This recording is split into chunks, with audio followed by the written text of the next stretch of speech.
So hey everybody, I just had a successful test of my PiMax VR. Yeah, I bought a PiMax VR, which is essentially the same as what the Oculus does or the Vive, but cheaper, and it's Chinese, and it was a bit of a gamble, but I'd heard some good things, and I mainly played Elite with it and racing games, so I went back and forth a little bit, and I didn't do a whole lot of research. I just went by some of the videos that I'd seen, and I found a deal for $200. It's used, of course. I always buy my stuff used. It looked really nice. It was all complete. It was well packaged. It came with all the gubbins and all the documentation and stuff. So I got that, and I'm going to talk a little bit about that. So I was used to the Oculus DK2, and I bought that when the CV1 was out, so the client version 1.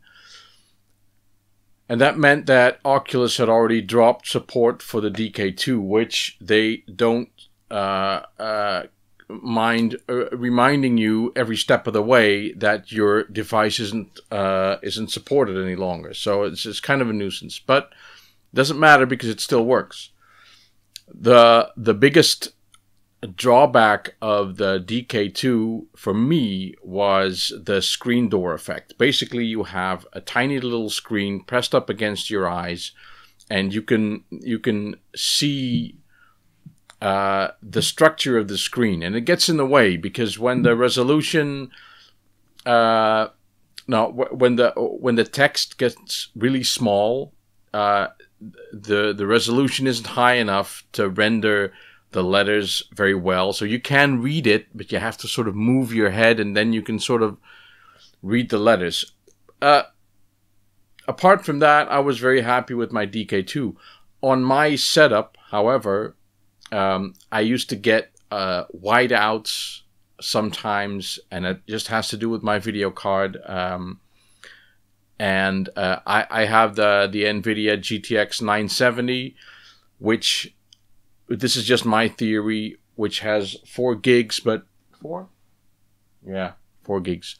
But half a gig of that is slow memory, and 3.5 was fast. And I'm thinking that that has something to do with loading textures, and sometimes I'd get whiteouts, you know, in new scenes, or if I just played racing games and I'd go back to Elite, it would have a couple of whiteouts at the start. And the whiteouts, I mean just white snow. I could hear the game would still play, but I couldn't see anything. So that was a definite drawback, and the screen door effect. So I also remember that I had some trouble installing, because a large part of the enjoyment of VR is a correct software installation. The drivers, Steam has to support it, your game has to support it, Windows has to support it. So it sort of gives me the feeling that anything could go wrong, and it doesn't work anymore. And I've had that a couple of times. You know, I've had to unplug and replug my my Oculus many times just to make it work again. You'll recognize these things when you've had experience with the DK2. It'll work, you know, but every time there's an update, you sort of you hope it still works, you know. Now I bought the PiMax4k because it doesn't have that screen door effect. I don't know how that works. The screen is just a different setup. Of course, PiMax say they have a 4K device, They also have higher resolution devices. That's not what I'm talking about here. I just have the 4K device. And it's not really 4K. It's like 2K in each eye, blah, blah, blah. Don't really care because it does appear that it doesn't need as beefy computer to run it. I think, actually, when you read the documentation, it says that it can run off a 960, while Oculus say 970. I've been able to run my DK2 on a 970 no problem. You just have to fidget with the settings a little bit. But now, I buy the PiMax4k, right? And this is my thing. I buy it and then I start reading about how to install, and I read, and maybe I shouldn't have done that, but I read all this stuff and I'm thinking, oh my god, it's gonna not work, because you read a lot of stuff. Just, I'm concentrating on Elite Dangerous here, but there are other games. You see, like, people that say, oh, I have no problem at all. And there's people who get themselves into trouble and decide to sell it or give it away or you know, stop VR altogether. I kept on reading, and when I first installed it, of course, you come up with the PiMax website, which is it's a Chinese company with a Chinese website. And the first thing I thought was, this is an unprofessional crap website. But then I thought, in China, you cannot get all of the internet that we get. So these people have a different view, and they've done their best to do something. But you're going to read Chinese left and right. There's no link to the forum on the main website. When you go to PiMax VR now, they do what Oculus do, and they ignore the fact that there's a 4K, which in my mind is silly, because the DK was a development kit, so Oculus had some sort of argument to ignore all the people who paid them $800-900 for a device that is no longer supported. I think it's scandalous to ignore your customer base, the customers that helped you grow and helped you get where you are, to just concentrate on the CV1 now. I think you can't do that. And sadly enough, the PiMax people copied that behavior from Oculus, and they ignore the 4K altogether. You can find a link on their main website to the shop. You can find where you can buy your new 8K device, which I'm never going to do. You can go to a support page, which will just give you an email form. You can go to a contact page, which will give you the same email form. And I think there's a frequently asked questions. But there's no download the new drivers here. There's no link to the forums here. You know, there's none of the things that you expect. You will find there. If you create an account on there are forums, and when you Google, you'll just end up on forums.pimaxvr.com, and it'll just be the PiMax forums. But there's no link on the main website. If you want to create an account for the PiMax forums, which I did this afternoon, they say that you'll be getting an email within a couple of minutes. You never get it. I did that this afternoon, and there's no mail. But there's information on there. There is a forum post that will link you to old versions of the driver and new versions of the driver. It's a big mess, right? Eventually, I installed the latest driver, which is a 30081 driver. When you install that, the first thing it says, oh, there's a 30085 driver, to which you can find no link on the internet. It downloads that. And there's a little button at the top that makes you you can switch your glasses to from PiMax mode, which is for playing games and doing all the VR stuff that you like, to video mode, and video mode is where you can watch 3D videos and things. So I just thought, let's click on that, and I did that, and it said, a problem switching to video mode. It disconnected my headset, and I couldn't do anything with it. I couldn't switch it back. The software just said, oh, disconnected, and goodbye. And then you go online and you find all kinds of, oh, click here, all for the wrong version of the software. Doesn't work for you. Your set is gone. So what you have to do is uninstall everything that you have installed. Go into your app data folder, which is in your user directory. It's a hidden folder, so you have to know about this. You find all the settings there that aren't deleted. This is just a Windows thing. It's not PiMax doing that. It's Windows saving files there, I think, at least. Or maybe it is PiMax doing that. Anyway, you have to delete it. What you probably will do is disconnect and reconnect your device all the time, which will generate fake monitors in Windows, which you will have to delete. I did all that. And just now, after contacting a guy, Inolfo, he's sort of, he calls himself the community leader, which he probably is, because you can find him on the PiMax forums, you can find him on the Frontier forums for Elite. You find him everywhere, and he was very helpful to me, at least. He said, what you do is, because in my case, I bought my Elite from Frontier itself. And you can buy Elite through Steam, but I didn't do that. I bought it from Elite. So what you have to do is go to the Frontier store where you ordered your game, if you're like me, and claim a Steam code. You will get a Steam code. You will get a Steam code for Elite Dangerous, and you will get one for Horizons. With those codes, you go to Steam and you insert those codes there, and Steam will say, "Oh, okay, you have the game."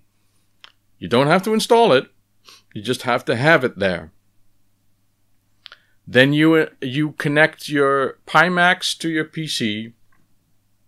You install PiPlay, and if all goes well. But there's no guarantees. If all goes well, it will recognize your set. You go to Steam VR, you do the room setup, and from that point on, I could just play Elite from the Frontier launcher.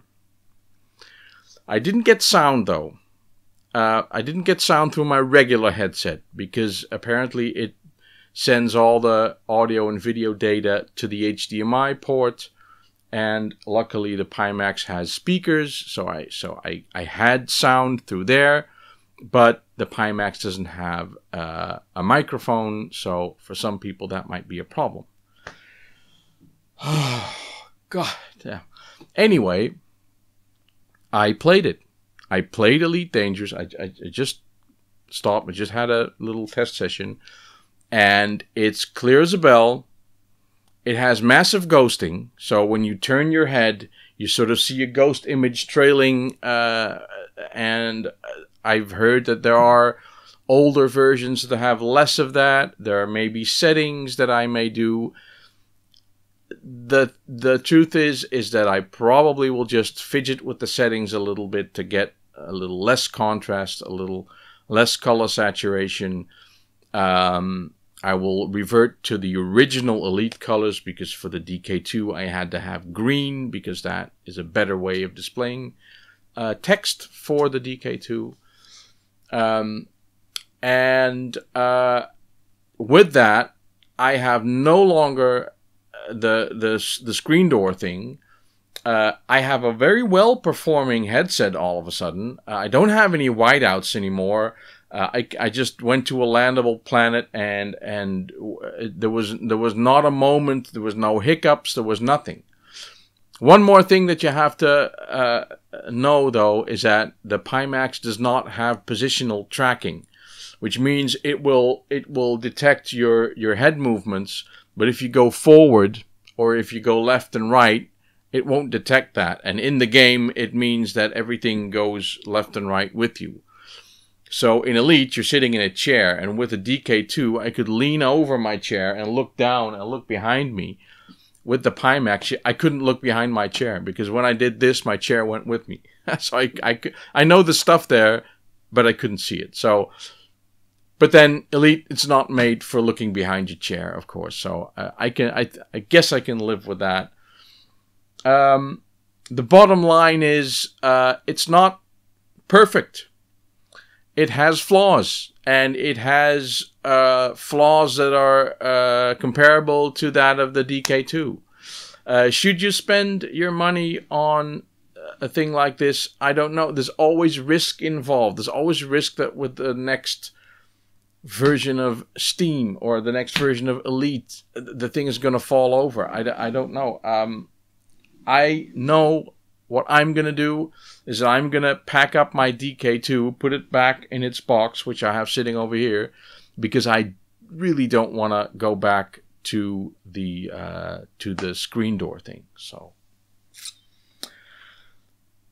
that's what I did. I got up. I'll show it. I haven't even shown it. There it is.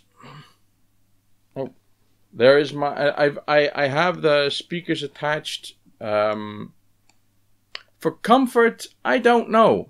It's a light set. Oh, there's one more very important thing that I have to tell all the noobs about this thing. It's a mistake that we all make, I'm sure. But for comfort, I'm not so sure. I have a rather large head. My circumference of my head is about 60 centimeters, and it's sort of, it feels like it's I mean, it's snug. It doesn't move. It's fine. But I think the DK2 for people with large heads, it may be a touch less comfortable. I don't know. This thing allows me to play with my glasses on. I can put my glasses in there, and it's not, and they don't touch the lenses. And these aren't tiny glasses, so they fit. One thing though, when you're just starting out with this, you'll do this. You'll pick up the thing and look into it to see if it works, and it won't. And you'll think, oh shit, my set doesn't work because I don't see anything. And what you'll do is you'll go like this, and you'll look into it, and they will still not work. Wrong. Don't do that. There's a sensor in here, and it detects whether it's on your nose, yes or no. And this strap blocks the sensor, so you can't do it like that. You have to really do it like that and put it on your face, and it'll turn on when it's on your face. So don't make that mistake, because I spent the first half hour thinking my set didn't work just because I didn't press it to my face with the strap over. So beware, right? So that's my PiMax story. If you have questions, if you have doubts, you haven't bought it and maybe you want to, or you want to ask questions about how I did things that I didn't explain in this little talk, write it down in the comments. I will do my best to answer the questions. I mean, no guarantees, but what I know, I'll pass on, and maybe have you on your way to enjoying a little bit of VR with the PiMax in Elite Dangerous as well. I haven't tried Assetto Corsa yet. I will probably, because I love that game. And if I have any more information about that, then I'll let you know. Thanks for watching, and I will see you next time. Goodbye.